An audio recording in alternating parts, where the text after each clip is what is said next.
బెత్లెహేములో నాకన్నా ధనవంతుడు ఎవరు లేరు. విన్నారు కదా, బెత్లెహేమ్ అనే ఊరి కోసం తెలుసుకుందాము. బెత్లెహేమ్ అనే గ్రామం ఉంది. ఆ గ్రామంలో చాలా సంపన్నులు, గొప్పగా బ్రతికే ఒక కుటుంబం ఉంది. పరిశుద్ధులు ఉన్నారు, ప్రార్థనా పరులు ఉన్నారు. చూస్తున్నారు కదా, ఎప్పుడు కూడా బెత్లెహేములో నిరంతరం ప్రార్థన చేస్తూనే ఉంటారు.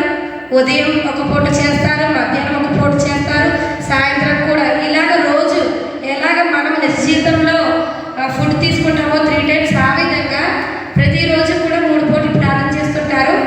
ఆ గుంపులో ఉన్న కుటుంబం కోసం, సంపన్నులైన కుటుంబం కోసం ఈరోజు మనం తెలుసుకున్నాము. ఆ కుటుంబం యొక్క గొప్ప ఇంటి యజమాని ఎవరంటే ఎలీమెలెకు. ఆమె ఎవరంటే నయోమి. ఈ కుటుంబానికి 2 అల్లరి కుమారులు ఉన్నారు. వాళ్ళని చూడండి, వాళ్ళ సంభాషణ వినండి. ఏ విధంగా ఉందో మీరు పరిశీలించి చూడండి ఒకసారి.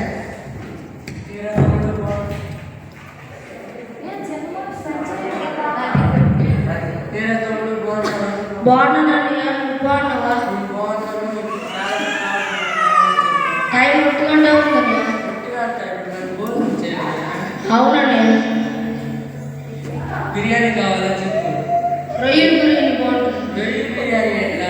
డొక్కూరు బిర్యానీ, ఈదుపూరు బిర్యానీ, కూచిపూడి బిర్యానీ, అలాగే ఇచ్చామని బిర్యానీ కూడా బాగా కదండి. మన అమ్మ వండి పెట్టుకుంటాం.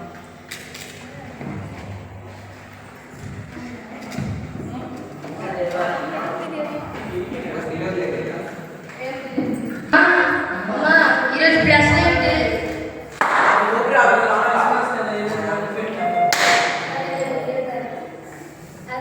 మైకి ఇవ్వండి, అమ్మకి మైకి ఇవ్వండిరా.